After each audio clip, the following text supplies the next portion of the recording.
Hello, hello everyone! It's Stray Faye here with another episode of Cupid, Parasite. In the last episode, a little bit more wholesome last episode, Lynette did not end up hooking up with Raul. After some working on his movie sets, they decided to go home and just watch movies. Like a normal couple. While they ponder the meaning of romantic love.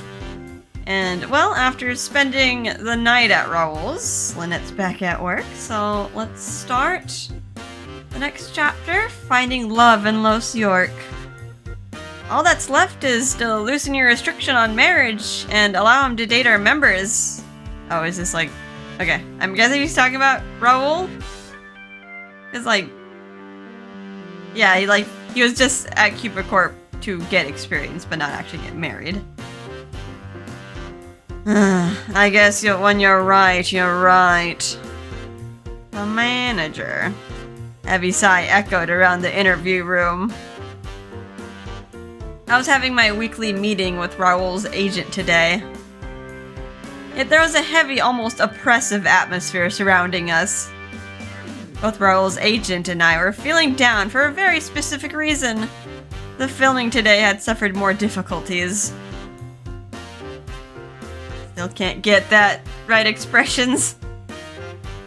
Raul, that's not it. You need to look soft and morose at the same time. Right now you just look pathetic. That's gonna lower his morale. Something's still off. Though it's better. It's a crucial scene, Raul. It's where you give up on her. Run it again.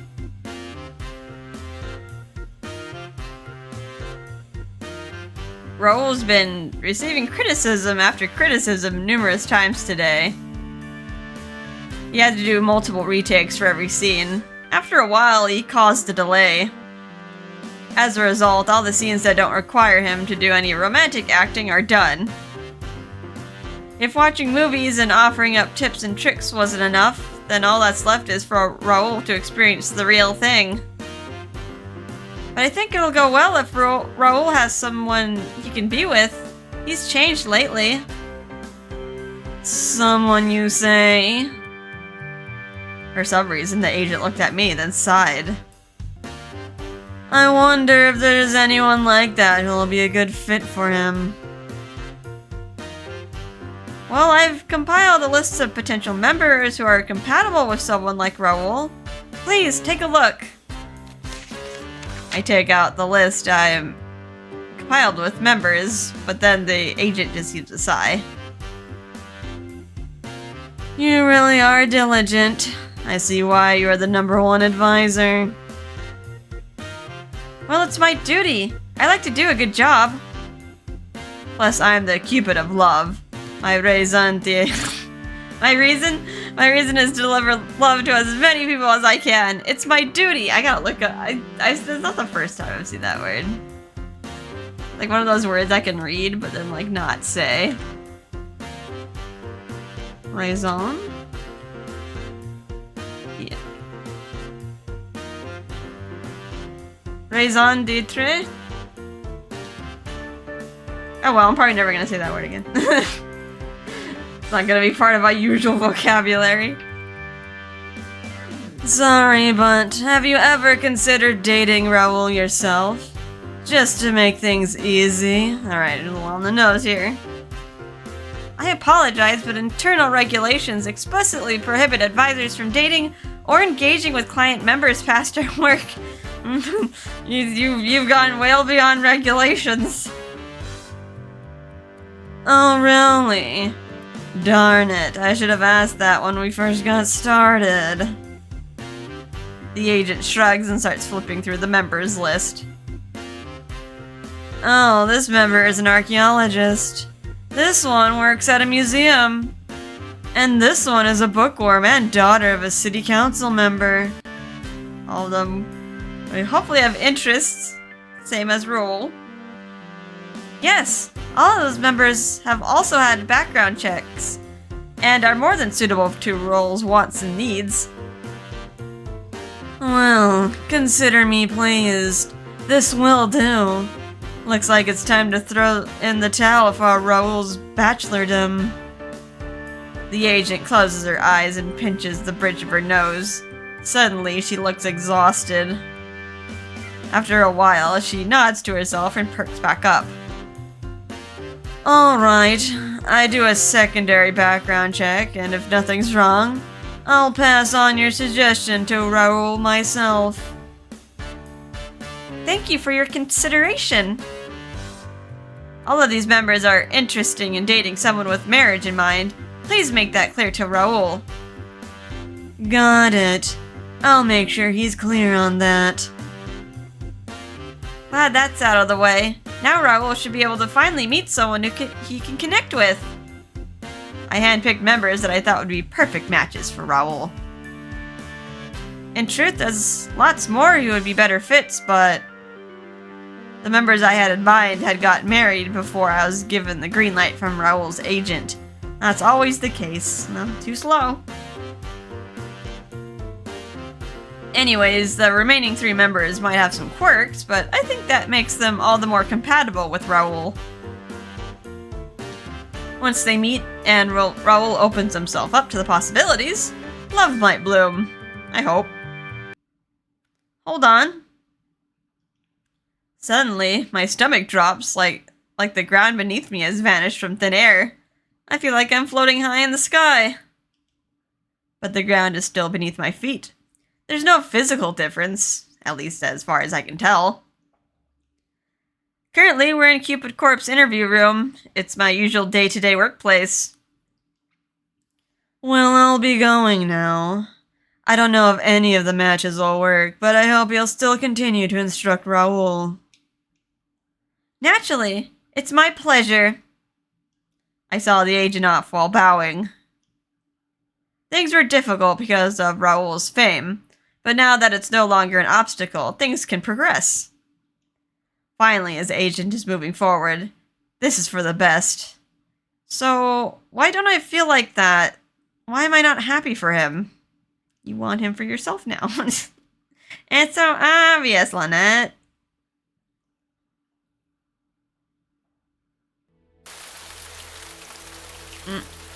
Oh, okay. Raul's perspective. The slight drizzle of rain outside is making it difficult to see. I gaze out into the rain mindlessly, sipping my coffee across the table from my agent. Today's filming was cancelled due to the weather. Still, my agent called me in. I have a feeling she's gonna want to talk about my romantic acting. I hope this isn't the end for me.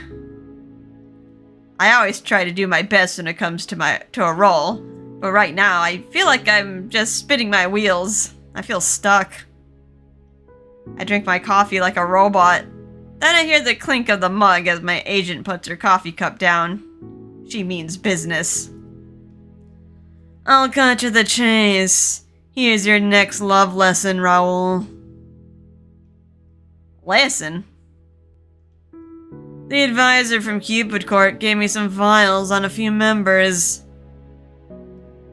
Honestly, it's too early for you to consider marriage, so I'm focusing on dating only. But this is your final chance. If you're ready and willing, I'd like for you to meet some of the advisor's picks. My agent takes out 3 sheets of paper and spreads them before me. Each has a different Cupid Court member. Hope he doesn't feel like he's being rejected by Lynette, because, yeah, it would feel weird. Weird if the girl you liked was trying to push other women on you instead. But this is their job. I don't even look at the details before turning to my agent. Wait, the advisor recommended them? Yes, she said that they've already had background checks. And bonus, they even have similar interests. I checked them a second time, and they seem to be everyday folks who aren't even fans of yours. Meaning they're perfect for you. How do you background checks usually just checks for criminal stuff. How would you know if they're not fans? Unless they're tweeting about Raul constantly. Well, if my teacher suggested these girls, then I guess I'm okay with taking them out. That's the answer I wanted to hear. But remember, they're interested in marriage. Don't show any signs that you're not. Oh, you're tricking them. Dating and falling in love is fine. But please remember your future as an actor. Marriage is off the table now. Keep it between us. If the advisor catches wind of this, she'll be furious, no doubt. She even pointed that out earlier. Gotcha. I can date someone. I can even fall in love, but I can't risk any talk about marriage or getting married. Talk about difficult. Still, I get where my agent's coming from. I'm an action star who's been cast in a romance movie. I have to put in effort. The demographics are completely different, so I have to think about my image as an actor, as well as my future. Because of that, I can't suddenly get married. I'm selling a dream. Plus, I don't want to get too involved in romance. I don't want to mess up my image for my agent either. She's so serious and earnest and always does her best for me. But I can't improve my acting if I don't learn how to fall in love. I guess that's my weakness as an experience-based actor. If only I could be like Emma or Penelope. They can portray love no problem. Honestly, I'm starting to think that the movie would be a bigger success without me. My acting just isn't good enough. It's easier to fight Amazonian crocodiles and just act like I'm in love. Does he have experience in that? But sitting around and complaining won't change anything. I have to step up or step down. Those are my only choices right now. That's why I've decided to rely on my teacher and follow her suggestions. And if she chose those members for me, then she should be good. I just have to follow through. But I can't make myself look at their profiles. If I meet them and we go out, will things go better? I really hope so. The drizzle outside the window grew bigger and bigger as I thought about my dating life. Now that drizzle is a loud, spattering rain. I listened to the sound of the storm as I took another sip of coffee. Honestly, I really don't want to do this.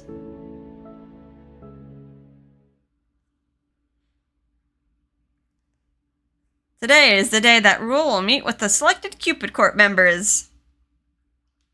Ahead of their date, I'll be meeting with Raul to review what he needs to focus on. Now, Raul, please repeat the dating tips that I taught you. Don't look at your phone while talking. Keep the mythology monologues to a minimum. And don't casually sleep with them, right? Talking like it happens by accident. Perfect! Someone's been paying attention. It's not hard. It's hard not to when you're told them more than a dozen times. I take if you're not coming along to chaperone. Well, as much as I'd like to, I think it would kind of ruin the mood. I'd much rather allow love to happen spontaneously. Gotcha. Ha! You really are my Cupid, aren't you? Always and forever. I nodded proudly, but Raul just sighed. Then he put on his sunglasses as his own way of getting excited about the dates. To be honest, I want you to stop me from going on these dates, but I guess I'll head out now. Pardon? Stop him? But I'm a bridal advisor. My main goal is connecting others for dates, especially with Cupid Corp members. Okay, it says to stop him, so I guess we'll stop him. For a moment, I almost stopped Raul from leaving, but then I yanked back my outstretched hand. Raul watched the entire action. When I looked up at him, our eyes met.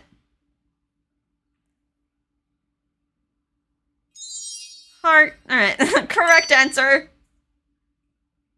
You have to hesitate. Raul tenses like he was about to say something to me. He even looks like he's about to turn to face me, but I step back. Good luck. Please come back to the office once you're all done. I'll be eagerly awaiting your report. Yep, I'll do my best so I can give you something good to listen to. Raul walks away from me with an unmotivated expression. I watch him leave, and my eyes occasionally darting to my hand. Why did I reach out? Why does my hand want to grab the hem of his shirt? You don't want him to go. Aw. This isn't about me. I should go and pray for his date's success right now. I wanted to chaperone him since it's his first serious date, but most members aren't keen on having a third wheel advisor. Yeah, that would kind of ruin the mood. Of course, that's only natural. Having an advisor there would definitely make it difficult for love to flourish, just like staring at you, criticizing your every move. I pray that things will go well for him as I return to my work desk.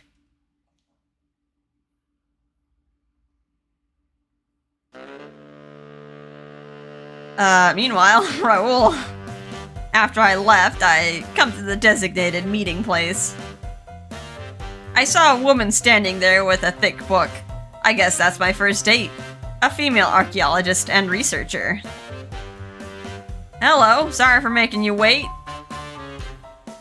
Love-seeking female archaeologist. What voice to give her? She doesn't have a portrait. Oh no. Oh, you must be the Cupid Corp member, Raul Aconite. Pleased to meet you. Likewise, ready to go? Yes, I thought we should visit a museum. I heard that you're fond of mythology. I'm gonna guess that she's not gonna be a recurring character, so I'll just give her whatever voice. Doesn't even have a name. Archaeologist lady. Looks like someone's done their homework. Nice. I'm well aware that you're a daydreamer who loves mythology. Though I'm not sure oysters and Satan are connected. Wait, what? Yeah. Sorry for that. Oh no, she's too cut and dry. Also, you want to try ambrosia? Pardon, but that's the food of the gods. Desiring it is quite disrespectful. Too cut and dry, oh! Sorry for that, too. This is a flop. I can't stand those who don't understand the context of myths and the people of the past. Let's be off. What a great way to start off the date. She continued to talk at me before taking off. She has a habit of pushing up her glasses. Combined with some other stuff, I think it's best to call her a highbrow lady. Seems like there's lots of different kinds of people who like myths. I get the feeling that she could out-talk anyone at the society, including me. She'd win every argument we had. But she's an archaeologist, after all. I'm sure she's done some serious research and hates amateurs like me. From her perspective, I'm just a scrub who likes myths. I'm the kind of person who's more fiction over fact. That said, she's, kind of intense. I don't see how this can turn into any kind of romance. But my teacher recommended her, so I should at least try. I think about what to say carefully so I don't get yelled at as I trail behind. Well, that's a flop. And after that, I went on dates with the other recommended members, one after another. Wait, in the same day? That's exhausting. You know, date roulette. First was the highbrow archaeologist, next the bookworm, then finally the museum worker. My agent said that they all had similar interests as me and were background checked, but...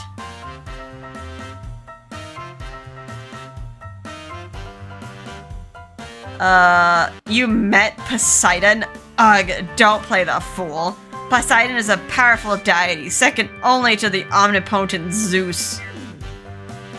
You would never die and speak to a mere human. By the way, why are you so close? Do you think you're a god? Move away. Ugh. No wonder this girl still hasn't gotten married. City council member's daughter. You're totally different than what Papa said. You're barely treating me like a princess. What a waste of such good looks. Wait, did you barely treating me like a princess?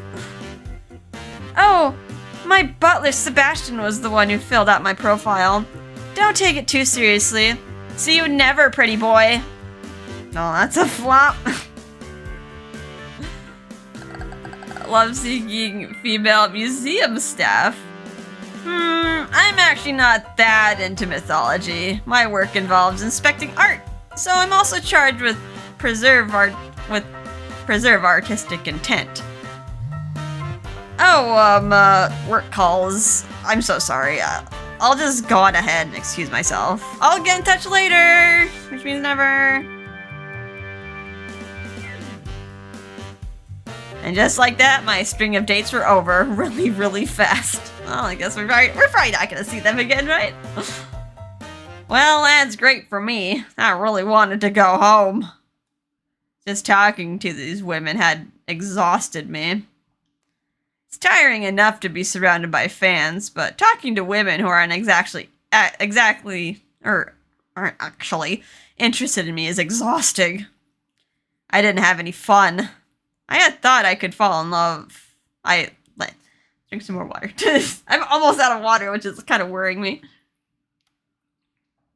I had thought I couldn't fall in love unless I went through the steps, but it's not worth it.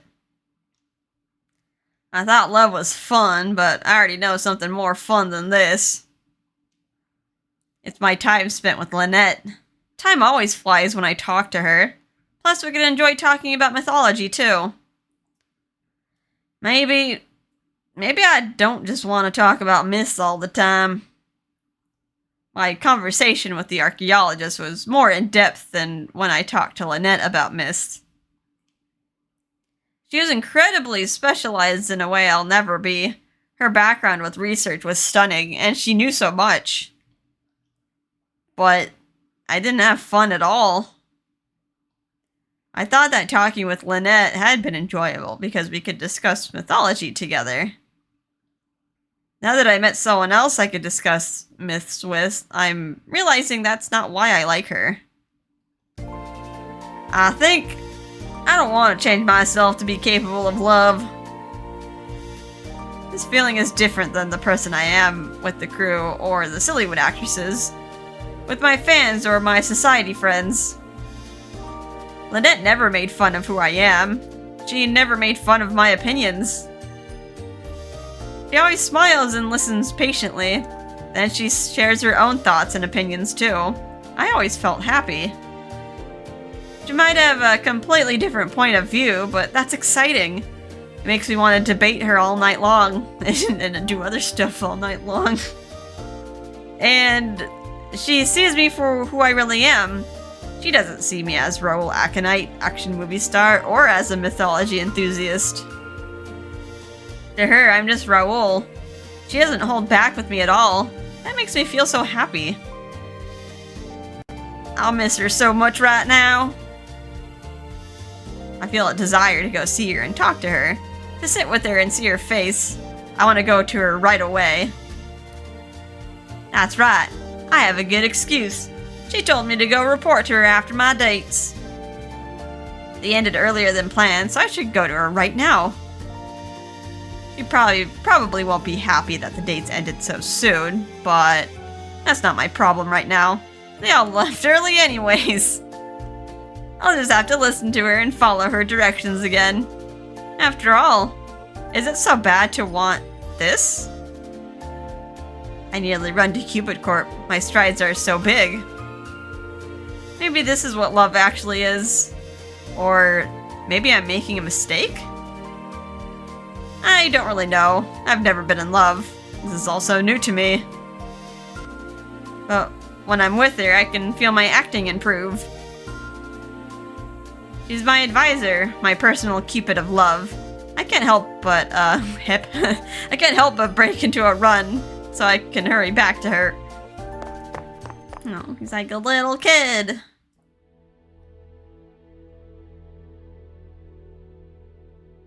Oh, back to my desk. Back to Lynette with her heart-shaped cactus. She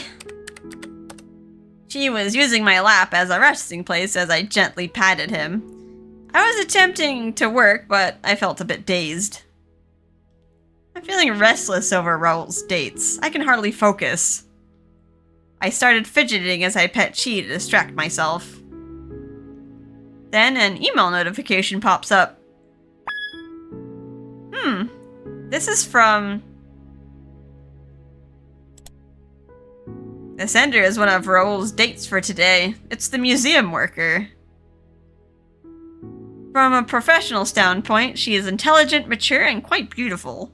It seemed like a natural match, and yet... she's turning him down. She's refusing to see Raul ever again. I suppose that's the difficult part about making a successful match. The first date always decides the person's impression. If that falls through, there's no saving the match, no matter what. I bet she'd have success if she wasn't dating someone from the Parasite 5.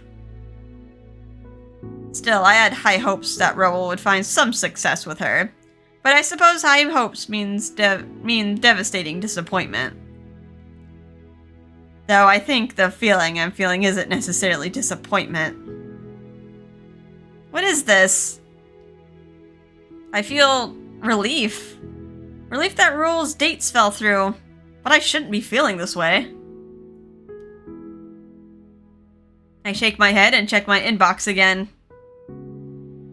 While wondering about his other 2 dates, another email appears. Raul? As if I'd summoned him and the email was from Raul. He finished his last date and is on the way to Cupid Corp right now. She looked up at me and blinked slowly. Our eyes met, and I tilted my head to the side in mild surprise. The dates ended rather fast, didn't they? A sinking feeling settles into my stomach as I put Chi on my desk. I go and reserve the meeting room. All the while, I pray for some good news from Raul. But as expected, that feeling in my stomach was unfortunately correct. They all ran away from me in the end. Can you believe it? That's not funny, Raul. Raul arrived to our interview with a big flashy smile. I felt both weak and angry, which led me scolding him full stop.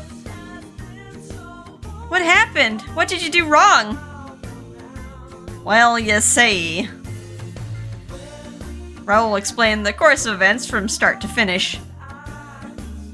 The first date with the archaeologist was a bust. She took mythology quite seriously and was offended by Raul's manner. The second date with the city council member's daughter was difficult too. She wanted a prince and found Raul lacking. The final date with the museum worker was a mismatch. She wasn't interested in Miss and ended up going back to work as well. Imagine the date being that bad. You're like, you know what? I had the day off today, but I'm gonna go back to work instead. That was the result of Raul's dates. So she went back to work instead of finishing the date. That means she rejected him from the start. Matches only bring up work or family emergencies when they want to end the date early. Usually they follow up with a rejection email or just stop responding outright. Can't believe that someone who was so serious about mythology couldn't keep up with someone like Raul. You said that you had a difference of opinions, right? Did the conversation get heated? Something like that. I learned a few new things, but I was afraid to make her angry. It wasn't really an argument, more like her just talking down to him. So I see. This is why hobbies often become an obstacle in matches. In the long term, things usually smooth out, but in the beginnings, it's difficult to truly assess the situation. There are lots of couples who end up fighting over the smallest difference of opinion. All three women were so different, so I thought at least one of them would work for Raul. Raul Aconite, the obsessed parasite, an action-oriented Sillywood star, an innocent and friendly man. I matched him with those members with the hope that they'd find some level of compatibility. If this is the case, then the others would be... Enough about me. Let's talk about you. You're coming home with me again, right? Excuse me? I let out a soft gasp as I felt his words tickle my ear. I hadn't noticed Raul move across to sit next to me. He picked me up and put- what? He picked- we're at work! Dude. He picked me up and put me on his lap. The movement was so smooth that it felt like he just planned it in advance. I finally realized that I enjoy talking about mythology the most when I'm talking with you. Plus, I was knocked out the other day. You should come over so I can stay awake this time. Raul smiles innocently, though it feels like he's pleading for my attention. I think he must have not considered me saying no. I have lots of stuff I want to talk about, so you'll come back with me, right? Right? Raul tickles my throat like he's scratching a cat's chin. It feels intimate since I'm on his lap. Wait, what is this? This is such a weird interaction. You're not even dating, not officially. This is the kind of thing genuine lovers would do. He still doesn't understand that you can't do these things casually. I scolded him for it too. He absolutely deserved it. And in my anger, I turned away. No, I'm not going back with you. You're just slipping back into old habits. Huh? You said you've given up on casual encounters. What's with your attitude right now? He put me on his lap without permission. He touched me without asking. That's not something people who aren't together do. You didn't get a single thing I said. If this is your way of demonstrating what you've learned, then I'm not going. So, we're not going back to my place? Of course not. I can't believe that was your intent. Why didn't you say that? Hey, you're the one who said I shouldn't sleep around with other people. You never said I can't sleep with you. Raul smiles and moves his lips closer to my ear. The logic and reasoning. She meant, like, only sleep with someone that you love after fostering a relationship. He's like, wait, but I can sleep with my advisor, right? Like, she just said other women. And even after doing it twice in a row, you didn't get this mad at me. You didn't get mad at all. You even liked it, didn't you? Excuse me? Raul has a point. I already did the deed with him twice. In that moment, I got so embarrassed that I was speechless. That night, having sex with him felt so special. It felt so separate from my work as an advisor, like a special treat.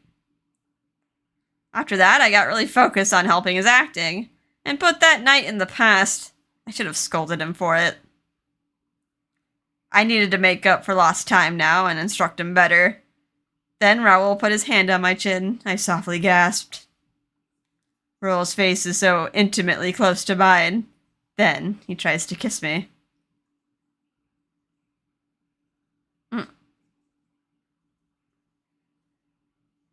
No. The memory of that past moment comes back, and my face warms with a blush. I yank a file from the table to block his kiss.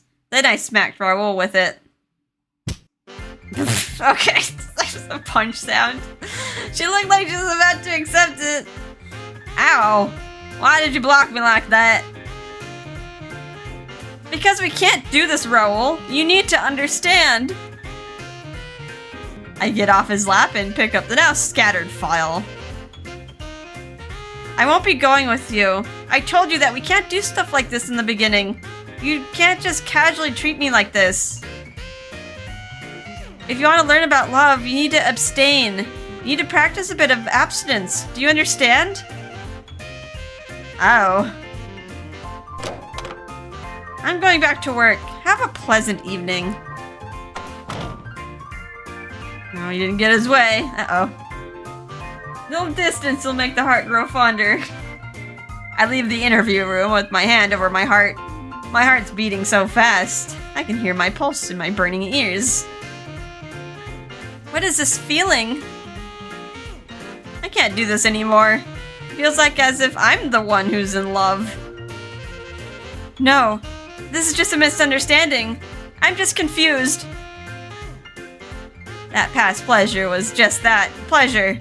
Nothing more, nothing less. I take deep breaths to help me collect myself. I'll be fine. I can calm down and gather my thoughts again. Now I need to find someone who's not me that Raul can fall for. I need someone he can be head over heels in love for. But if someone that wonderful was a member, they'd probably get married fairly quickly. That sort of member would be fought over by all of the advisors. Cupid Corp's members typically are busy Los Yorkers who have no time to meet people in their day-to-day. That's why they make decisions very quickly. I'd have to take too much time to lecture them on Raul's quirks. What are my other options? Surely there's a member I can recommend. I let my mind switch back to work as I return to my desk.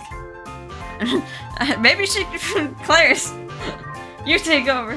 You both have the same personality. Although definitely not the same interests. I work on building a new list of people and email it to the agent. Unfortunately, she rejected all of them. What a waste.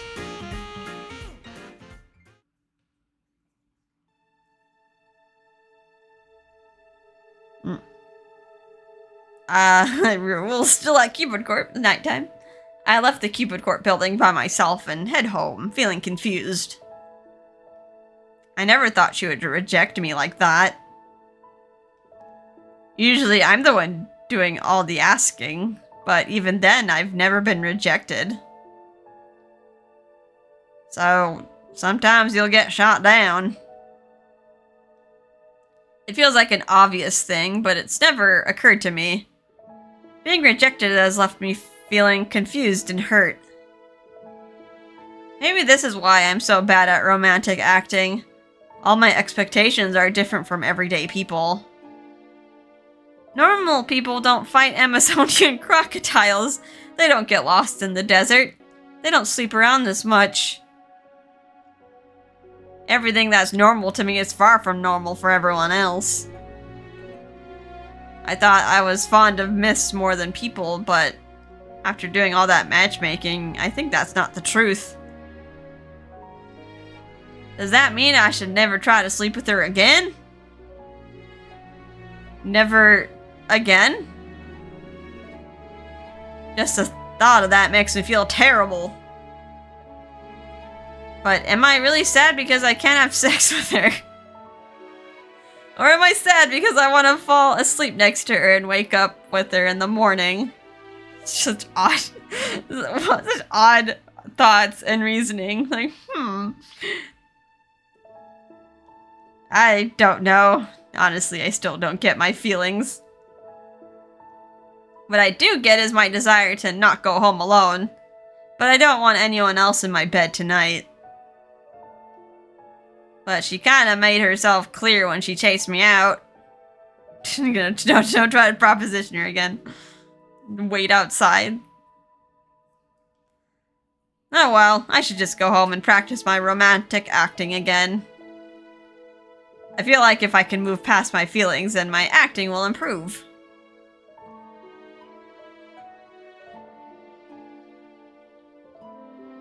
I head to the main street and get in my car. Then the feeling of someone looking at me tickles the back of my neck. Huh? I turn around, but there's no one there. Been a long day. Maybe it's just my imagination. It's not the paparazzi, is it? That feeling is odd, to say the least. Still, I hop in my car and rest my foot over the gas pedal. I sense someone in my rear view mirror and I shudder. I think about how creepy that feeling is as I drive off and head home. Oh my god, that's probably like a common fear with celebrities. Just walking normally, people just staring at you, or following you, or stalking you.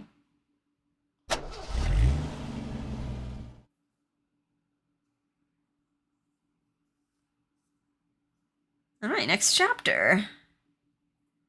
A mythical accident. Can I keep going? I want to keep going. I'll keep going. A few days later,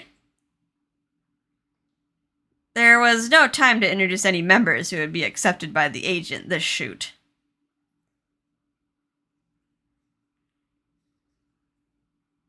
Today's filming location was at Los York Park. The staff are busting around trying to get things ready. Wardrobe is ready! I'm sorry I'm late. I have the scarf so we can get started as soon as possible. This hustle and bustle is just a normal day for a Sillywood movie shoot. That said, I'm feeling nervous today. It's all because I'm not sure how Raul's acting is going to be perceived by the director. I think things are a lot better this morning, at least as far as I can tell. Even though Raul's dates were complete failures, his romantic acting seems like it's changed for the better. I'm watching over Raul closely today as he prepares himself. I hope that he'll get the go-ahead from the director. But all he's doing right now is tilting his head from side to side, looking around the filming location in bewilderment. Huh? Does anyone know where my towel went? I haven't seen it around. Maybe you forgot to bring one with you today. That's strange. I'm almost 100% sure I had it right here. It's a Cupid print towel with arrow patterns on it. Seen it? Huh, I didn't know you had a Cupid towel. Of course I do. I'm a big fan of Cupid, you know. Well, I'm a fan of Neptune first, then Cupid second. Well, that's utterly embarrassing. Cupid in the human realm basically takes the form of a young man. I kind of get why Raul likes Cupid. No matter what form Cupid takes, the fact that people always show love for the goddess of love makes me feel so happy. To tell you the truth, I'm starting to think that Cupid is actually female, not male. It's been on my mind ever since we talked. Because Lynette said it. She's on the team that Cupid is a girl. Huh? Really now? Yeah. And because of that, I like Cupid even more. Take a look at this. Even my pen case has a Cupid design on it. Raul digs around his bag to take out the case, only to blink repeatedly in surprise. What the? My pen case is gone too. Maybe I left it behind at home? Uh-oh. Someone's taking his stuff. Alright folks, lights, camera, action! Places everyone! Now! I gotta get in place. Hold on to my bag, will ya? Keep it safe. Sure. Raul passes me his bag, then quickly dashes off to wardrobe so that he can get ready. All of his Cupid-themed items are gone? I wonder what's happening here. Maybe he just left them home, or maybe someone who's just as much of a Cupid fan took his things by mistake. I'm getting some really bad vibes right now. Huh? We had something similar happen a while ago. Raul's stuff went missing right around when he had a stalker following him. What?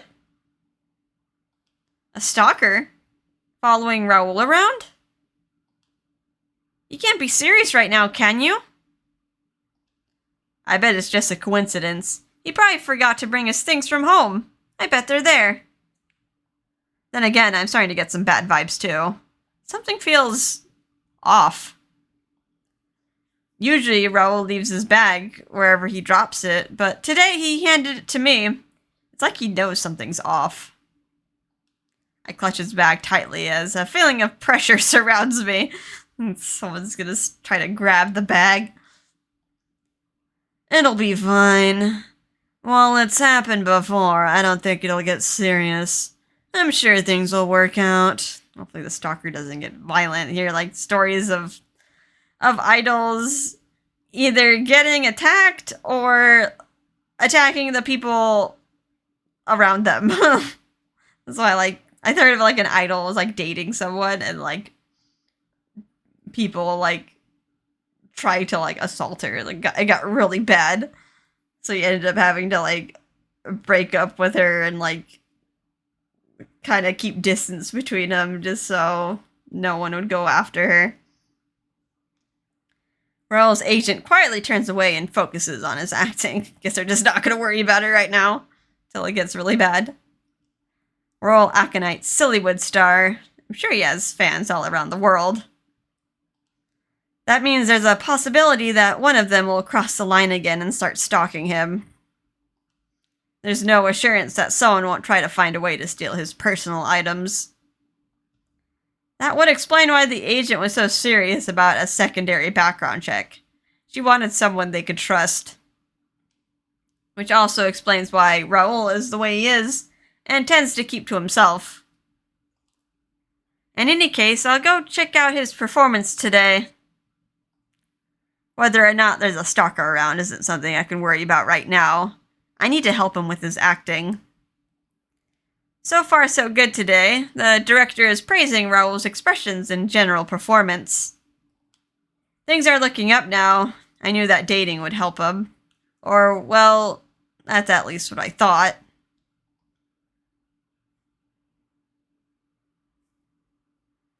After the shoot ended, Raul's shoes were missing too. All this in addition to his items from this morning. He ends up having to wear his acting shoes for the rest of the day. Oh god, that's that is like stealing his clothes. This is plain old harassment. This isn't good. Meh, it's a bit annoying for sure, but not too bad. Yeah, but it could get worse. That day, we decided to have a meeting at a nearby cafe. Your things keep going missing, which most likely means that you got another stalker following you around again, Raul. Makes sense. There was that camera hidden in the bathroom earlier. Good thing I found it first. Oh my gosh. Raul and the manager talk ever so casually about the situation, which is leaving me feeling baffled. Aren't you going to escalate this and take it to the police? Nah, it's no use. We did plenty of times before. But all we were told was that it's our responsibility to take care of things. A lot of times the police won't do anything unless you actually get attacked. Your responsibility? What kind of answer is that? It's just the way things are here. Nothing we can do to change it. It'll work itself out.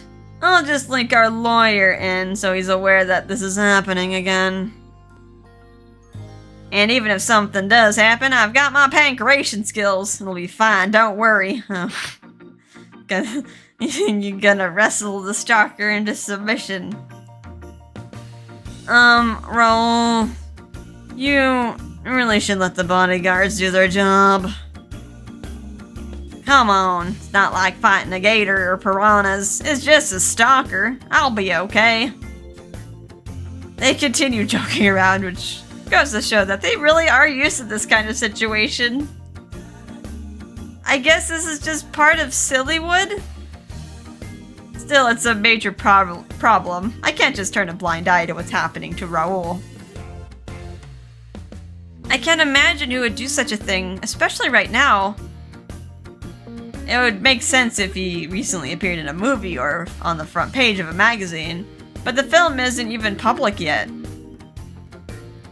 Well, based on previous experiences and intuition, I'm guessing it's one of the women Raul dated recently, but those all ended in flops. I don't think any of them liked him. What? Do you mean our members? Come on, no way. All those women cut and ran out on me. Can't be them. They left that quickly, huh? Maybe it's not them. I should look into this further. If one of the Cupid Court members are behind this, then the fault lies with me. Human feelings are incredibly complex. It's not rare to see people change their feelings one after another. In fact, some members even tell their advisors that they want someone they used to hate or even previously refused. In any case, please make sure Raul isn't left alone until things settle down. Well, if you don't want me to be alone, then why don't you come back to my place? Oh, I'm gonna use that excuse. Thank you, but no thank you. You can stay the night too and protect me. That sounds like a smart idea, Raul. Wait, the manager's in on it. Excuse me, but it's not a smart idea when I haven't even had a chance to agree with you. Raul is casual as usual, but his agent is something else too. Just don't stay out in the open alone. I'll do all the driving. Is that a plan? I knew I can count on you. Raul flashes a huge grin at me. I can tell he's not even taking this seriously. He doesn't even see me as protection. I'll have you know, I'm a real deal god, you know. I'm Cupid, the goddess of love. I can protect Raul if it comes down to that. Do like she did in Shelby's route when the kidnappers tried to kidnap her and she just made them fall in love with her. No, I will protect him if it comes down to that. It's my sacred duty as an advisor to provide Raul with an environment where he can flourish.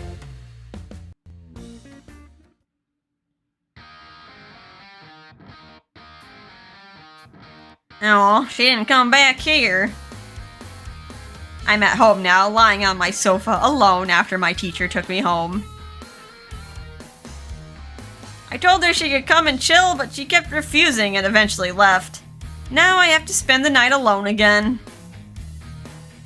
This is so boring. I have a sudden realization while mumbling to myself. Since when have I thought being alone was boring? I usually go to bed and wake up alone. The only time I don't is when a girl asks me to sleep with her. My parents were busy when I was a kid, so being alone isn't new for me. I guess the only times I haven't been alone when I woke up have been the 3 times she's been over. Those 3 visits are burned into my mind. They're some of the best memories in my entire life. Which is probably why I want to spend my time with her instead of being alone. Polishing my statues just isn't much fun as before. Something just feels off. Even thinking about mythology isn't as fun as it used to be. Wait, I just got that new coffee table book about myths from online. I'm sure that reading my new book will be a nice distraction. I quickly head to my apartment's delivery locker. There I grab my package, but... Huh? It looks like the package was already opened once before. Oh no, that's creepy. He knows where you live. Whoever's stalking you. I opened the package and inside was my book, plus another book I missed that I don't remember ordering. They added to it. Whoever it is knows that Raul likes mythology. Later that day, Raul appeared at the shoot looking rather exhausted. Oh my! Are you alright? You look tired. Huh? Yeah, I'm fine. It's just something strange happened yesterday. Something strange?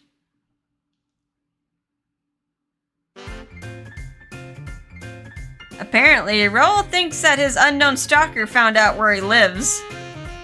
The proof was in the package he ordered, which had been opened. To make things even weirder, someone was placing bread in front of his place as well. It was getting way out of hand, so today I spent my time early this morning preparing a hotel stay. Are you sure you really don't need to tell the police? You have cameras? A ring doorbell? Something that can see who approached your house? It'll be worse for Raul if his residence is made public. But tell me, Raul, is this because you fell back into old habits? No way.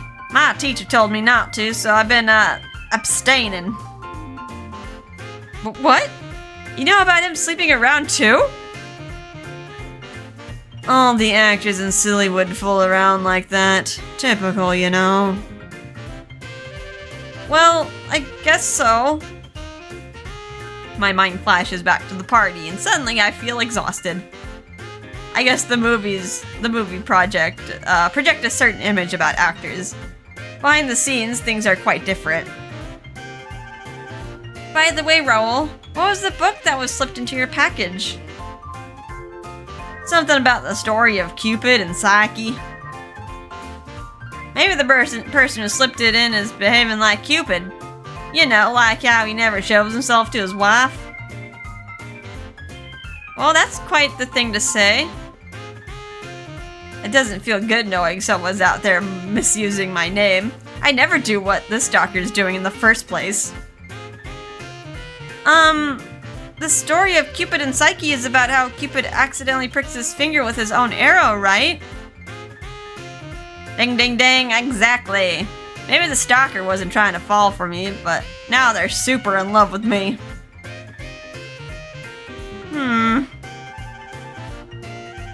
That doesn't excuse the bad behavior. Finding Raul's place and opening his package is wrong, no matter what way you look at it. At this rate, there's no telling what this stalker might do. I've got to protect Raul from whoever this is. I'll take him back to the hotel he's staying at. Looks like I'll need to prepare him for the shoot and keep an eye on him. Are you gonna sleep over? A few days later.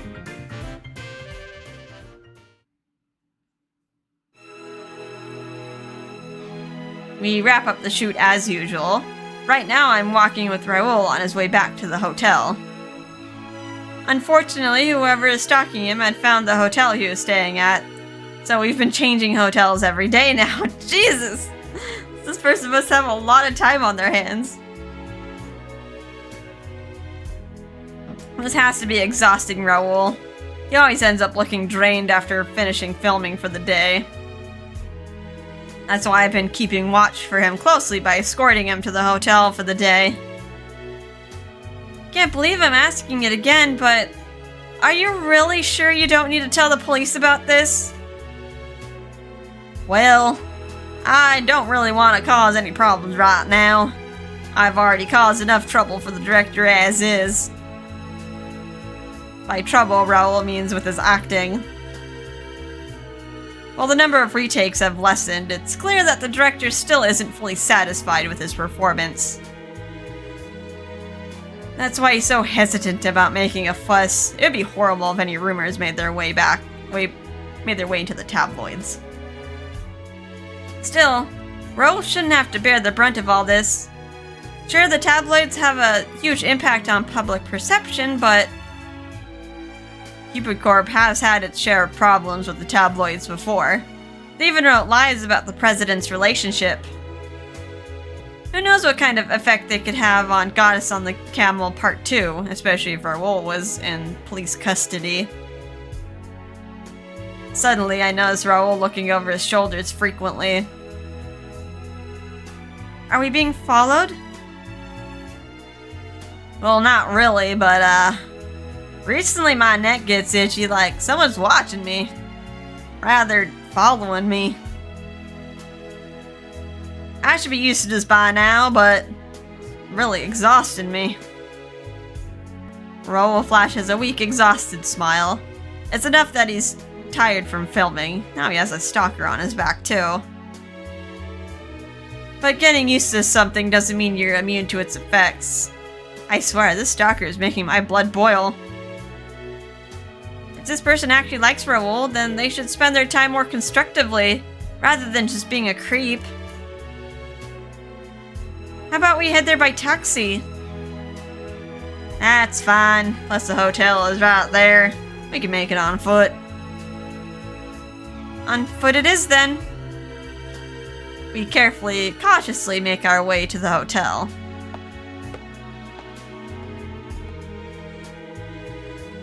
As we come to an open street. Watch out! Huh?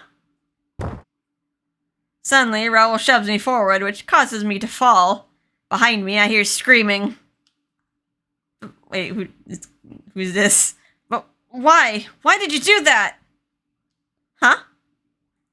Not Clarice. Clarice is usually red, but I turn around and see red.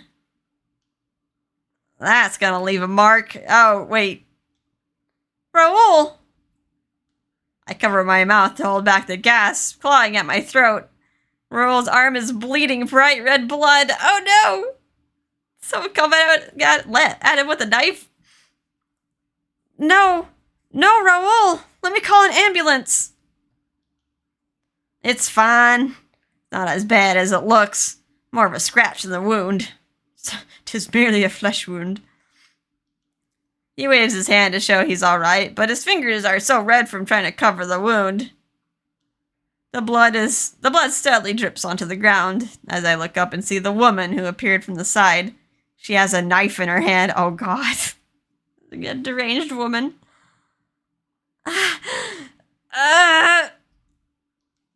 She's standing there in a daze, bloody knife in hand. She looks at Raul with confusion. It was the archaeologist who went on a date with Raul, but she hated Raul. She, looked down at him. I get up and rush to stand in front of Raul as cover. Then I give the archaeologist a stern glare. You're a Cupid Court member. What are you doing with that knife? Why are you attacking Raul? No, I wasn't attacking him. I was going for you. But then he got in the way and is that any better? She's gonna stab Lynette out of jealousy. Wait, what? You were coming for me?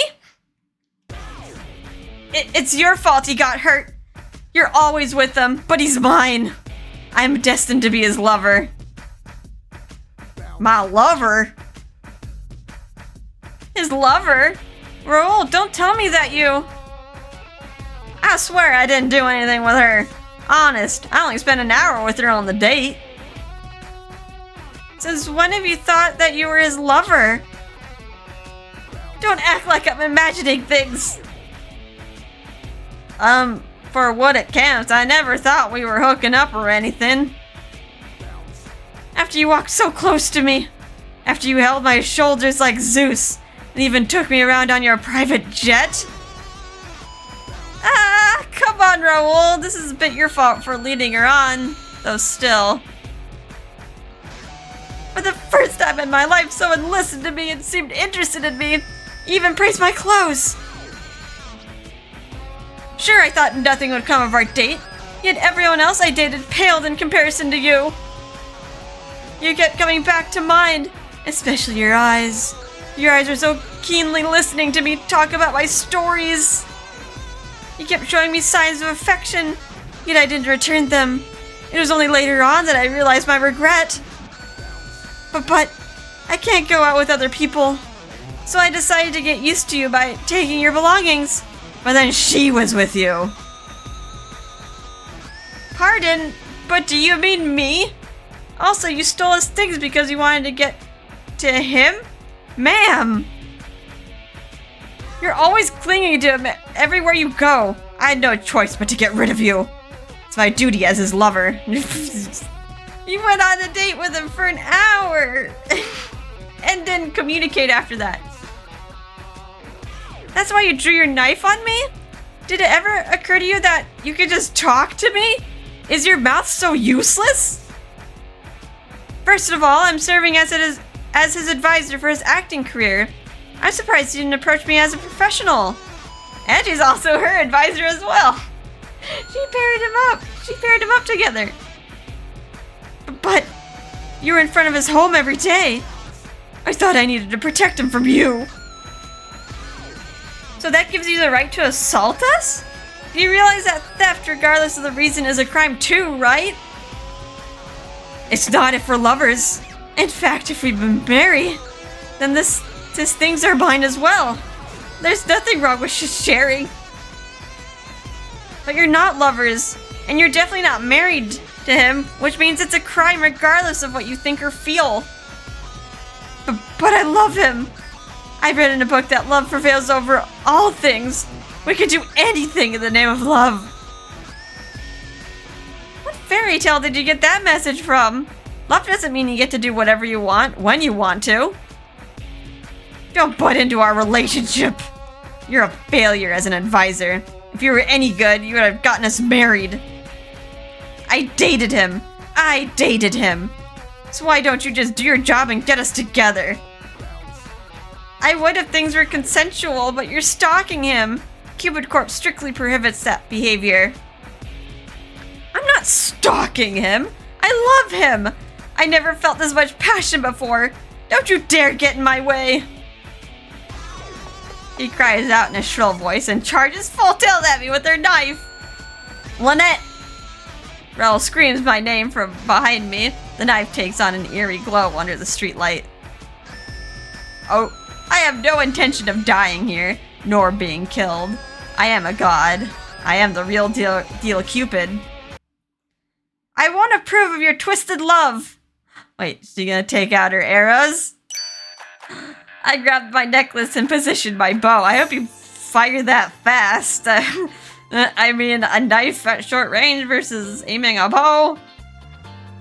I'll change your heart with a single shot from my arrow. And watch out, I never miss.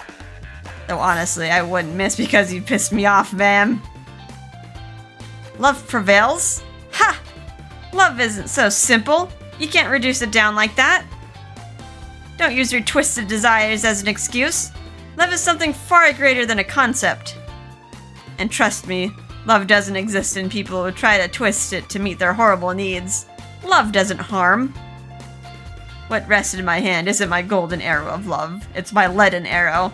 The only arrow that can fix this situation. And ma'am, you need to take a chill pill right now. You put that knife down right now, silly Willy.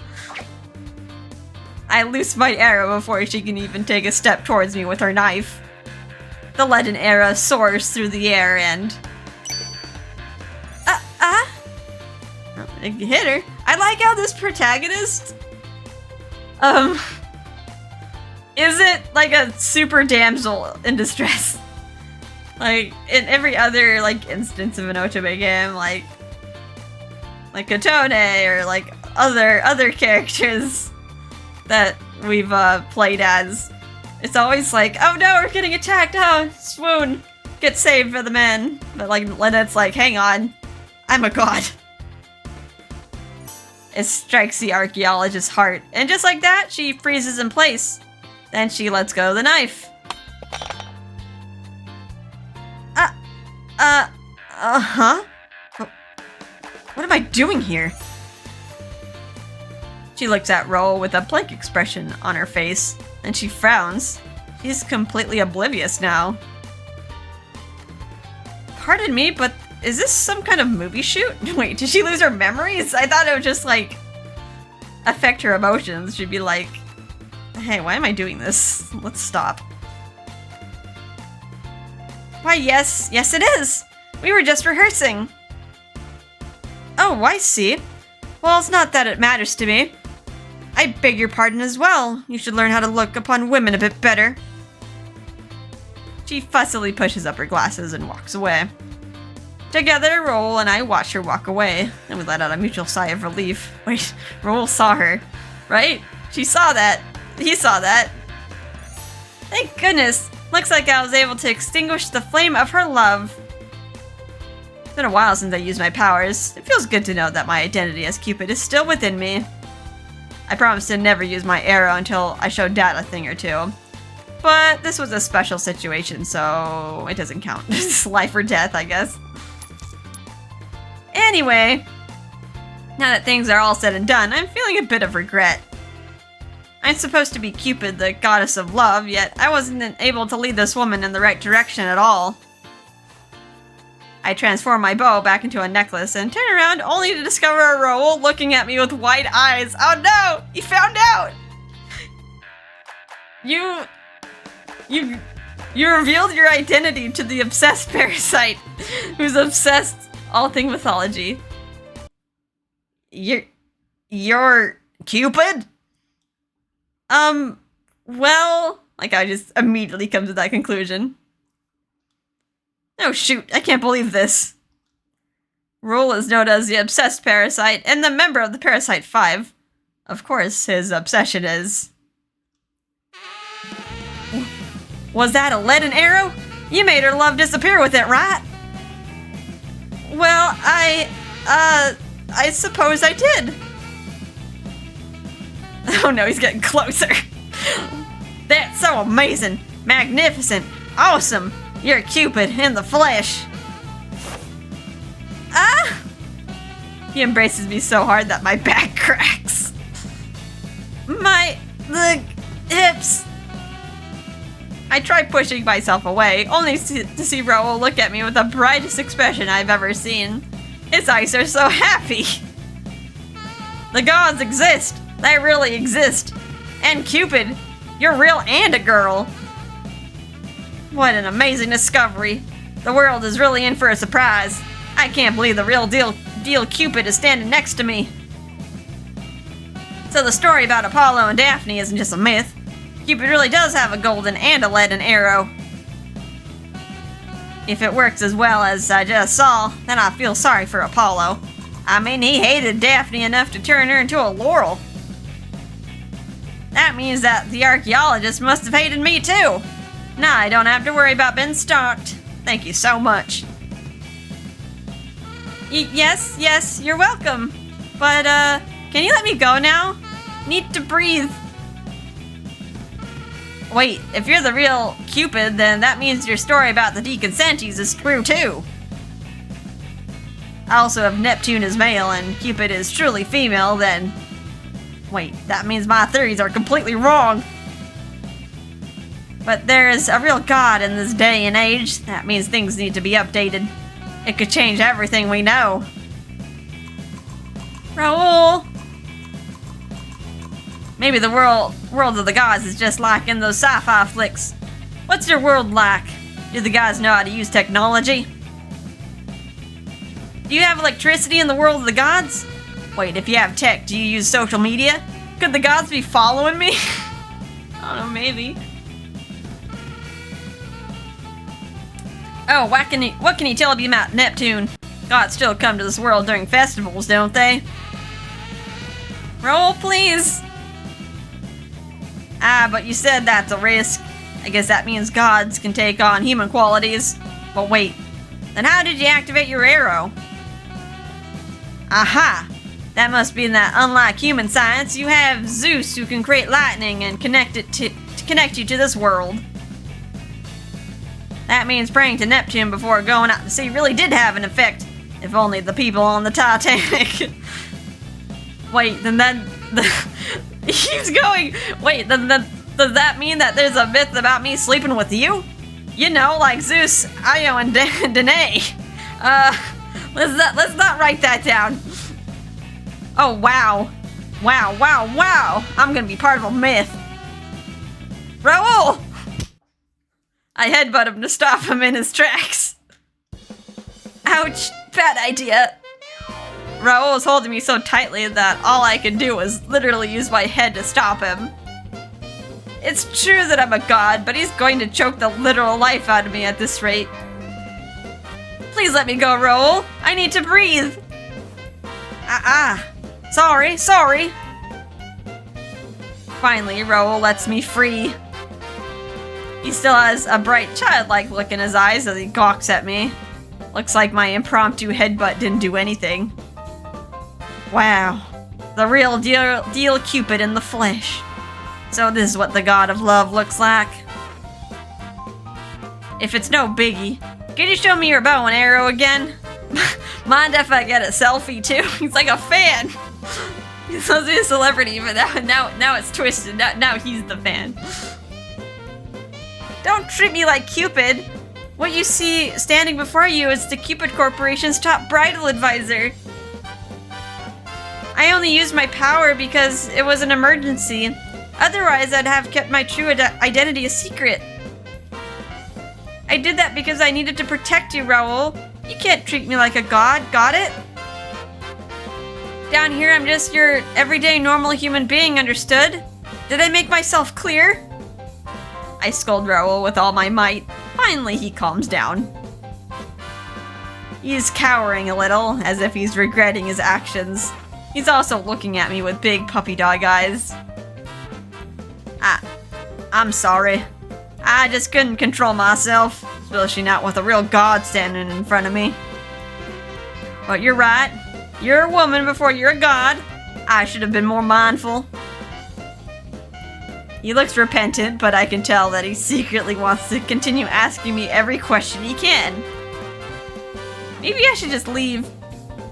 As I mull over the situation, it suddenly occurs to me that Raul is still injured and bleeding. All right, yeah, he got stabbed, or at least got grazed. Raul! Oh my god, are you alright? Does your cut hurt? Hurt? Ha, I don't feel a thing, actually. He lifts his arm up as proof. Actually, the bleeding stopped, but the cut on his arm looks horrible. Let's get you to the hospital. We need to get that wound looked at as soon as possible. Come on, seriously, it's nothing. I don't want to cause commotion by walking in with a wound, you know. All I need is my handy-dandy survival kit to patch me up. It's back home. Survival kit? Does he get stabbed a lot? Yeah, I tend to get injured whenever I travel, so I always have a stock of bandages and antiseptic on hand. This wound is like a scratch from a kitten, compared to the piranha bites I got in the Amazon. No need to rush or worry. Your skin seems so flawless after getting bitten so much. But I could use some help wrapping it up, if you don't mind helping me out a bit. Now back to his place, I guess. And so, here I am, once again, at Raul's house. Only this time, I'm helping him tend to his wound. It's always good to be home, and I never would have made it back in one piece without you. Regardless of how things went, I'm glad I was able to eradicate that archaeologist's fanatical love. Now Raul's safe. Similar to the golden arrow, which makes people fall in love, the leaden arrow dispels love for 30 days. Typically, the golden arrow is used on people who are predestined to be together. The effect remains after 30 days. The leaden arrow is used to lead people back to the right path. So once their love fades, they go back to their normal lives. However, even after 30 days, I'm sure she'll never love Raul like that again. After things kind of simmer down. If she ever decides to use Cupid Corp again, I'm sure I'll make sure she's properly led down her path to the right person. For now, Raul can kiss hotel hopping goodbye. In a way, I sort of regret using my leaden arrow back there, but now that I see him safe and sound, I feel content. Let's see, got my survival kit right here. Raul merrily hums a tune as he drags a huge backpack out from his closet. Inside is a first aid kit with everything you need inside. It's definitely showing signs of frequent use. This and, this. That should do the trick. You mind helping me now? Of course! So, all I need to do is disinfect the wound and then wrap it up, right? You got it. I'll leave it all to you. We sit down next to each other on the sofa while I check on Raul's wounded arm. The first thought that occurs to me is that he's a lot more muscular than most people. I have to admit, Raul must never miss arm day. Yeah, he's pretty jacked and got that triangular torso.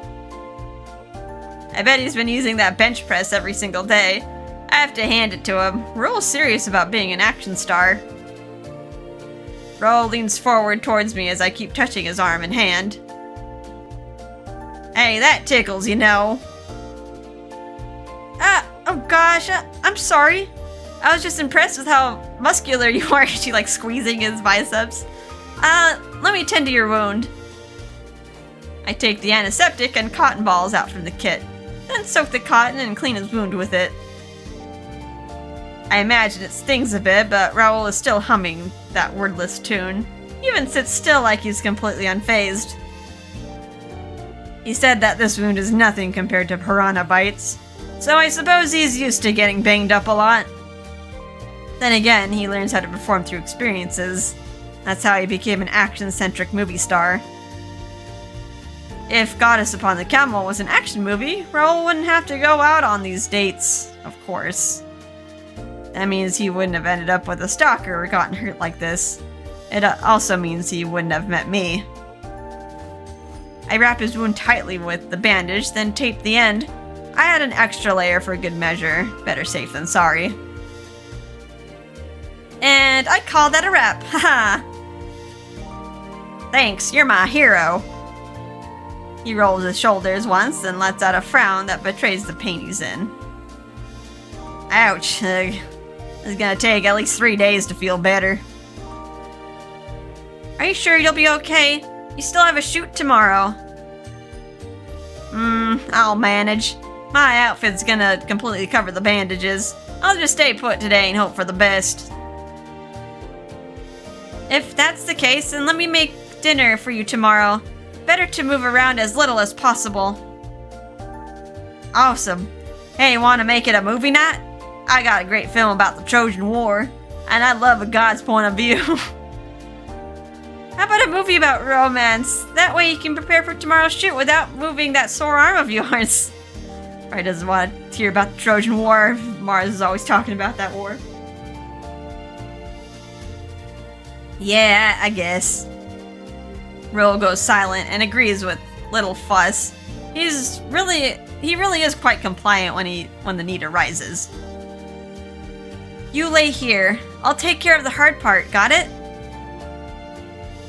Get it? Got it? Good. Raul flops on the sofa while I put away the first aid kit. This will be the second time I make a meal at his place. I'm sure things will go fine. I should probably make something he can eat easily, like with a spoon. That in mind, I get started on dinner. Oh, I've been going for a while. I shouldn't have done like that many chapters. I'm like, it'll be fine. I can hear the sound of something being grilled in the kitchen. I continue to lay on the sofa and close my eyes as the throbbing in my arm continues. Ugh, I never expected to get cut by a knife like this. I did my best to put on a brave face, but honestly, my arm hurts like nobody's business. I better take something. I wonder if she'll stay over tonight. I wouldn't mind having some company tonight. I'm a bit rattled after everything that happened. I kind of want her to pamper me. It's the first time I've ever desired that. I bet she's gonna get mad at me if I ask her to stay the night. Can't believe I touched her without permission. I'm pretty sure she thinks I'm a total player because of that. I don't want her to think of me like that. That's why I have to be more mindful of how I interact with her from now on. I get it now. Of course Cupid would get angry at people casually sleeping around.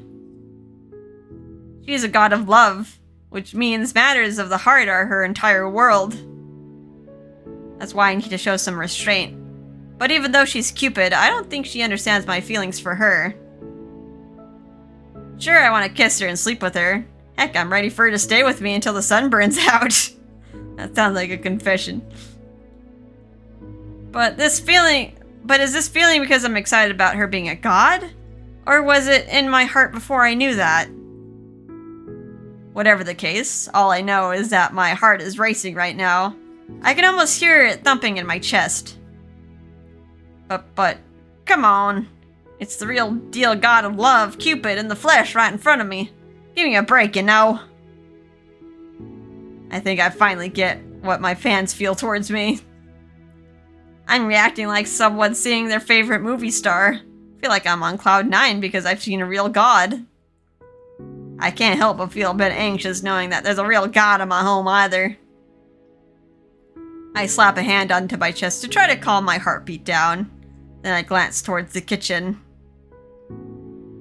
I can see that she's wearing an apron as she works to make us dinner. That alone is making my heart ache. I'm happy that she's here, but knowing that she is really the god Cupid is confusing me beyond my wildest beliefs. Cupid saved me personally with her leaden arrow. Neptune saved me from food poisoning. The gods are constantly saving me. Can you blame me for liking legends and myths and lore so much? That's why my heart is racing now that I'm hanging with a god. Still, something feels off, but I kind of don't want to bother her about her godhood or any myths right now. She might get mad. She said she sealed her powers as a god in order to live as a mortal woman. If so, then I need to treat her like any other woman. At the end of the day, she's a Cupid Corp advisor. She is also helping me improve my acting, and she's my very cute friend. I don't want her to hate me. Damn, this is the first time I'm worried about someone else's feelings like this. I lived my life pretty freely, so I don't know how to act in this kind of situation. I want her to keep liking me. All I know is that I need to be a lot more serious. I have to stop constantly bringing up gods and follow her advice. I'm sure that's the right thing to do.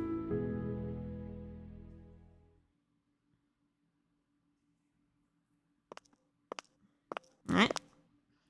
Getting hungry? Ah! He's asleep.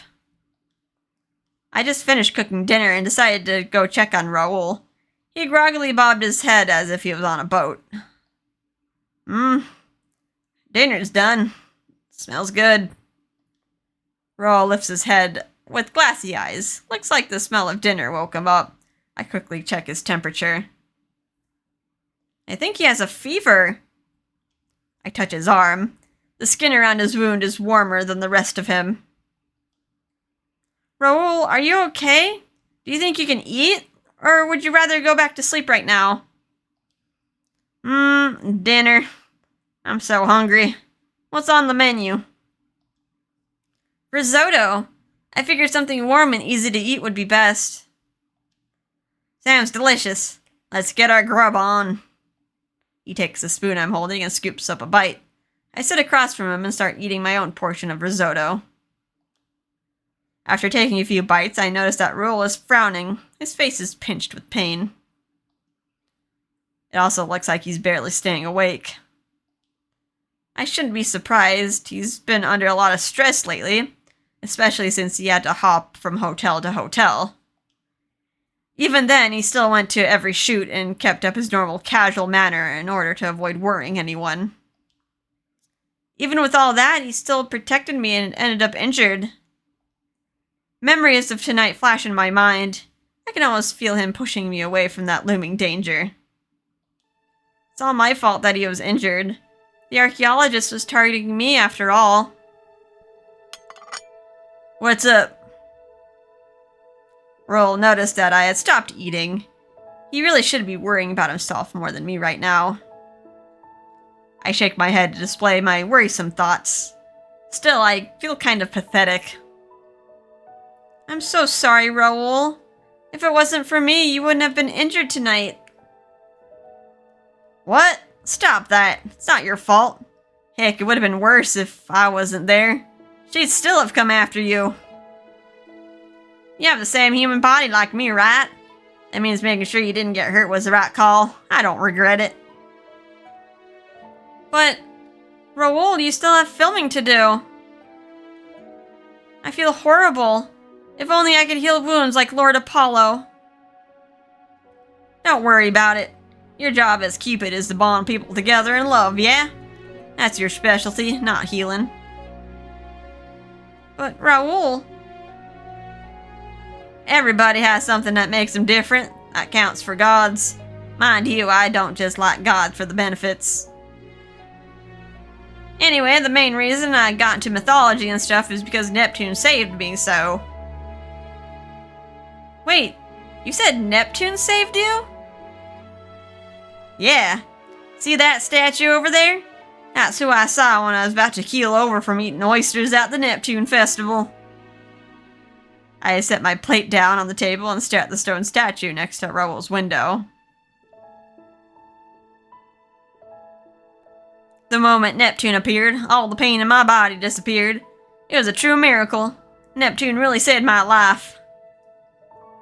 Raul looks up at the statue with genuine admiration. But the statue he's looking at is... That's Minerva. Huh? The statue on the far right? The one you brought to the share house for Parasite House? That's my Auntie Minerva. I didn't tell him back then, but it feels so good to finally be able to say it out loud and know that I'm right. Like, I guess maybe he just thought... Did Minerva just go to the festival and save him? I mean, I think she does go to the human realm for funsies. And then he probably just thought it was Neptune because Neptune Festival. What? The goddess Minerva? Seriously? Uh-oh. But that kind of makes sense. I mean, as an enthusiast, I had my doubts about Neptune being a female. I kept assuming it was Neptune since I saw her during the festival. Now I see. The goddess Minerva was the one who saved me. In most cases, gods don't involve themselves with humans. Are you sure she saved you? 100%. I have no doubts she saved me. She said I wasn't supposed to die yet. She said that statue looks like her. Like, why would Minerva just save like a random kid? Well, yes, it does. I'll admit that I was quite surprised when I first saw it. It really captures her appearance. The other statues range from slightly off to completely wrong, but that statue of Auntie is spot on. If anything's different, it's that she always has her eyes closed. The statue has her eyes wide open. But that's basically negligible. When you think about it, it'd be like arguing over the exact spelling of her name. I guess the goddess Minerva was my savior then. I doubt that statue looks like her by coincidence. That much is definitely true. My auntie loves the human world. I wouldn't be surprised if she popped into the Neptune Festival. Still, I can't see her going to such lengths to save Raul. First of all, Lord Jupiter would be mad if he found out someone used their powers down here. They're fine in Celestia, of course. Maybe she saved him from Celestia? I can't help but find it hard to believe she'd save one human without a good reason. I have to imagine that Auntie was there by coincidence, and that Raul was actually saved by a doctor who happened to be there. Regardless, that statue is scary accurate. I bet Auntie would love to see such a well-made statue. Do you mind if I snap a picture of the statue? I'd like to send it to my aunt. Of course. It'd be an honor. Would you like to check out my other statues too? Maybe she'd like a picture of them. Ha! Thank you for the offer, but they don't really look like the gods, to be honest. Huh? Are you serious? Well, yes, Dad, Lord Mars looks a lot more stern, and he has a beard and is super tall. His clothes are different too. Wow, that's news to me. Do you mind doing a detailed sketch for me? Raul jumps up and grabs a pen and paper and shoves them into my hands. I think I activated the enthusiast in him. I can't draw. I barely even know how to doodle. This isn't the kind of thing that's best left to your... Isn't this the kind of thing that's best left to your imagination anyways? I don't know about that. I felt hella happy knowing that you're a Cupid, and now I know how the god of love looks. Why? Because I'm your one-way ticket to some heavenly details about the gods? Of course not, because I finally know that it was you bringing people together. Of course someone as cute as you is a god. He smiles and takes my hand as if trying to silently tell me his intent. Remember how I said that I decided to dig a bit deeper into the theory that Cupid is female? Now that he mentioned it, I do. Kept wondering what she looked like, but the only image that came to mind was you. No, are you joking? Not at all. You've always been my Cupid. I just didn't know I had it right on the first shot. All this time, the real Cupid has been helping me learn how to express love. Pretty pathetic of me to fail a god. You're not a failure, Raul. I know you're doing your best. I see how hard you're trying. If anything, I'm the pathetic one. I'm supposed to be the god of love, yet I haven't been able to show what it really means to love. For that, I'm so sorry. Don't worry about me. In fact, I think I finally understand. My heart leaps in my chest as he squeezes my hand a bit tighter. His eyes are fiercely shining with passion. Raul is looking at me like a man in love. Wait a moment. I feel like a deer caught in the headlights of an oncoming car. Raul smiles at the sight of me frozen in place. Tomorrow, I'll show you all the fruits of my labor. It'll be the most romantic acting you've ever seen.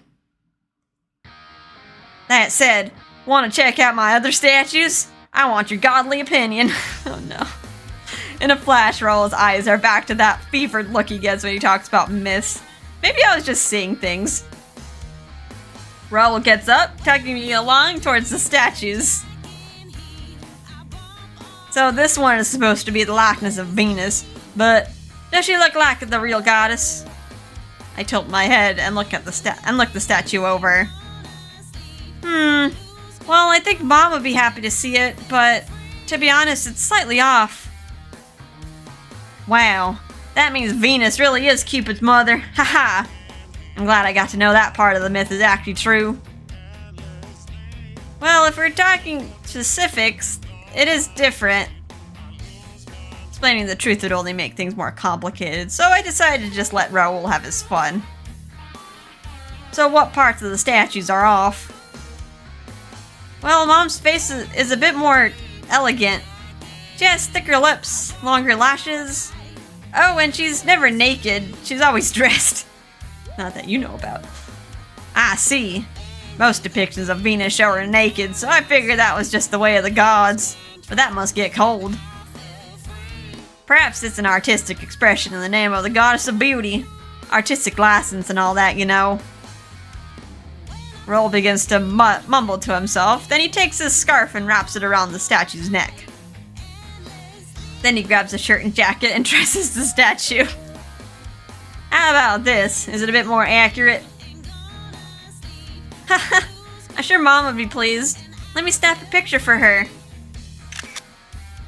Oh wait, Mom doesn't have a smartphone. Plus she and Auntie aren't on the best of terms. So smartphones aren't used by the gods at all? Well, the only god who has a smartphone is Aunt Minerva.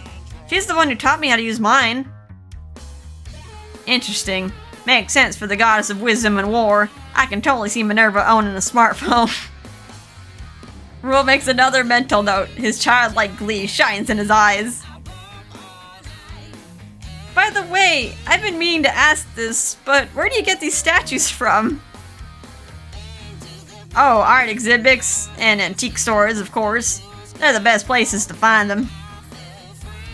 Neptune. No, wait, Minerva. Minerva's statue was actually a custom order made from a sketch of mine.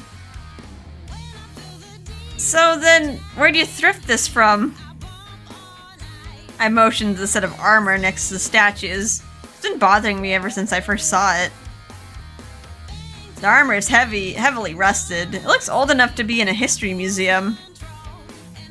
Oh, that is Alexander the Great's armor. Neat, huh? Can you just have that? Like, it's probably worth, like, so much money. You mean that person touted as a legendary hero who never lost a battle? That Alexander the Great? I recall learning about him during uni. I always thought he was fiction, so I was shocked when I found out he was real. The stories about him are so surreal.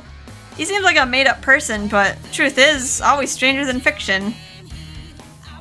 That's right.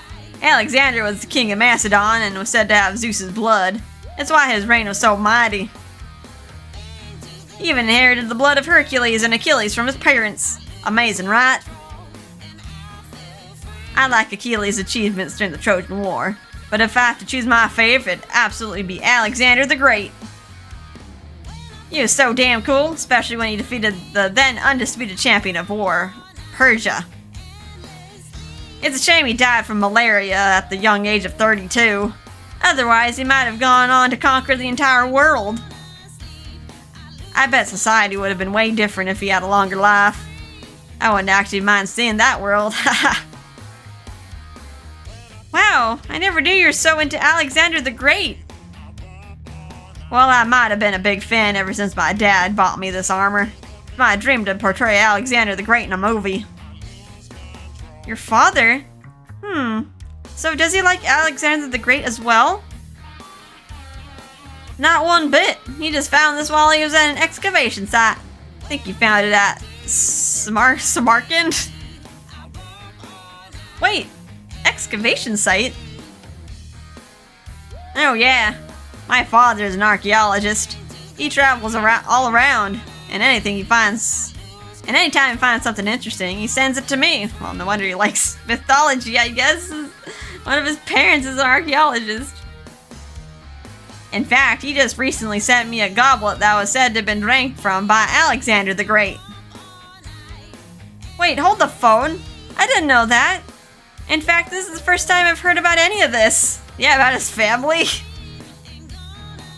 Oh, so that probably means I didn't tell you that my mom's an archaeologist too, right? It's news to me. So wait, you mean to tell me that both of your parents are archaeologists? Yup. Archaeologists and adventurers.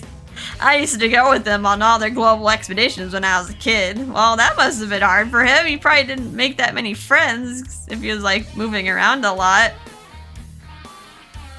They dragged me along with the promise of undiscovered treasures. They even took me out of school so I could travel. Raul's eyes go soft, like he's lost in memories of his childhood. Sounds like you really have fascinating parents. Yeah, they always told me that there was more to life than sitting quietly in school. They were pretty free spirits.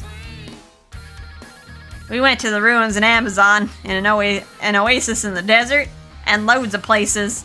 Thinking about them brings back memories. I wouldn't be here today if I hadn't experienced clinging to a log in the rapids or being chased by lions in the savannah. I see. So that's how Raul got to be the mythology-loving action movie star. Makes sense with parents like that. Lucky he's still alive. That would also explain why he had such a well-prepared first aid kit. So both of his parents are archaeologists. At the thought of that word, I recall a memory. The woman who stalked Raul immediately comes to mind. Both of Raul's archaeologist parents must have had a solid relationship. In a way, it seemed the same for Raul and his date. I was so sure that Raul and the archaeologist were going to be a perfect match. After all, my power is matchmaking. I'm sure those two would have been great in a different situation. Maybe it's just a matter of me needing to trust her more. Or maybe I need to stay out of Raul's life more. I mean, he's about to stab any woman that got close to him, but I can't help but ponder my regrets. After all, it only took a few missteps to lead it to that bad ending, and Raul's wound. Perhaps if they met on different terms, or if I'd offered better support, then maybe love would have flourished between them. Or maybe you just can't fix crazy. After thinking things over, I come to a sudden realization. Raul's stab wound. Oh my god, Raul. This is no time for idle chit-chat. You need to rest and worry about your wound. Yeah, we went on a serious tangent here. Don't worry, I've had worse happen to me while I was traveling.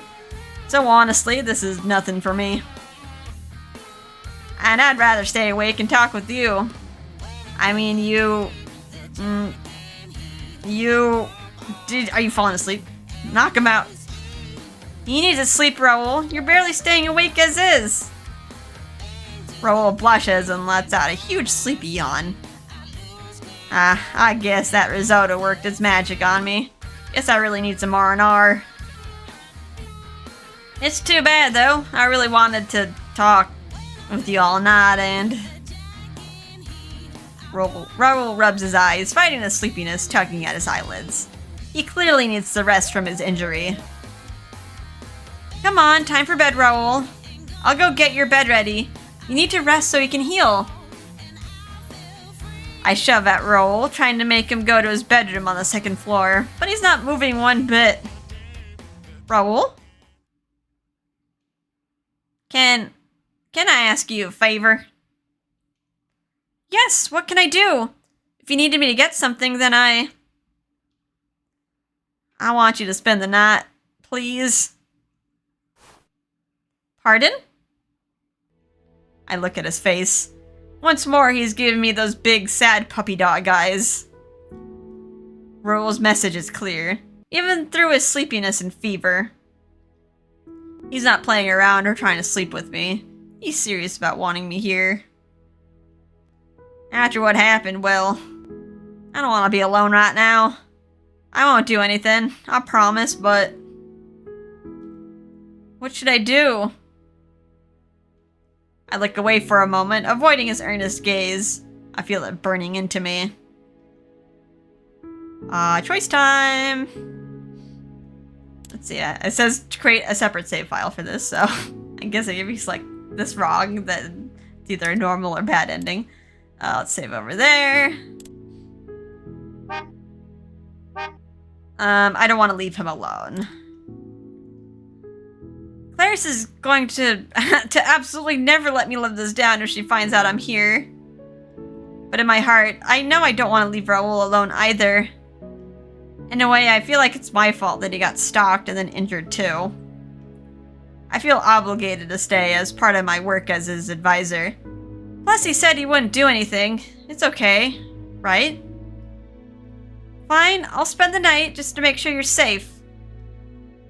Awesome. But really, thank you. Hearts. Suddenly, Raul flashes me a tired, feverish smile. It's clear that his condition is worsening. Can he even go to work tomorrow? I'm gonna clean up, so why don't you head upstairs and get some rest? Sounds like a plan. I'll be waiting for you. Raul wobbles his way upstairs to his bedroom with a pleased smile on his face. As I watch him shakily make his way to his bedroom, I reassure myself that yes, this is the right choice. A sick person doesn't want to be alone. It's already 2 in the morning. Ugh. He couldn't sleep all the way through the night. My throbbing arm wakes me up. I guess it's because I slept on my side. Ugh, this is the worst. Time for more painkillers. I place a hand on my clammy forehead, then let out a sigh. I can feel the throbbing pain from my wound all over. No way I can stomach the medicine without eating something first. I guess I'll just go back to sleep so I can ignore it. But the pain is strong enough that it's hard to fall asleep again. That's when I decide to turn over to my other side. Snooze! She's there! Lynette. She's actually sleeping next to me. That means she took my request seriously and decided to stay the night. I've never felt so at ease with someone in bed next to me. This is the first time I've ever craved that feeling, too. I mean, my life has always been full of hellos and goodbyes. It's been close to impossible for me to have someone long-term due to my constant travels. I've met loads of people and learned something new every time. I'm glad that I've been able to live that kind of life. It's a very satisfying life from my perspective. But I never once thought I'd be satisfied with laying next to someone like this. Hey, are you awake? I whispered those words to her. In return, all I get is her soft, deep breathing. I guess she's pretty worn out, too. I reach out to take her hand. It's hard to believe that she's really next to me. That alone dulls my pain at least a little. Next thing I know, I feel a warm, fuzzy feeling all over. A strange pang of emotion ripples in my chest. It kind of tickles. I take her small hand and roll over closer to her and... Oh. I kiss her to sleep. She's gonna wake her up. God, he's really like a giant old Hulk. Those strong neck and shoulder muscles. A prince kissing his princess. That's the kind of kiss I sneaked her in her sleep. A kiss that's nothing more than a brief touch. The lightest kiss I've ever given a woman in my life. And yet, that single chaste kiss has my heart racing. My heartbeat is so loud that I can hear it thudding in my chest. I can feel my blood coursing through my veins. A sound like crashing waves fill my ears. All of these sensations fill me with emotions that I never felt before. Wait, I get it now. I know what this is. The feeling inside me aren't meant to be taken lightly. This feeling, this emotion, a kind, precious feeling. I know the name of this feeling inside my racing heart. There's only one feeling that I haven't felt until now. But I'm not sure that I'm 100% right. For now, I'll just assume that's what I'm feeling. Say, Lynette. I whisper her name and gently kiss her again. I wonder if she'll scold me if she finds out. Not that I can hold these feelings back any longer. Cupid was worried that I didn't understand love. And yet, now she's here as a human woman who's willing to scold me. Laying here like this, she doesn't look or feel like a god. I chuckle softly into the darkness of the room. She's sleeping soundly without a clue. She's really just like any other human woman. She puffs her cheeks when she's angry and she stumbles through life too. Sure, she's Cupid, but to me, this teacher is just a normal human woman. She told me that she wanted to be human, yet she went through all that trouble and even used her godly powers for me. I'm just honestly so thankful that she's worried about me, god or not. I feel like someone special to her. That's why I want to be by her side for as long as I can. With her here, I know I can rest easy. Good night, Lynette. I whispered those words as soft as I can manage and kissed her one more time. Feeling satisfied and at peace, I lay next to her, then quietly closed my eyes.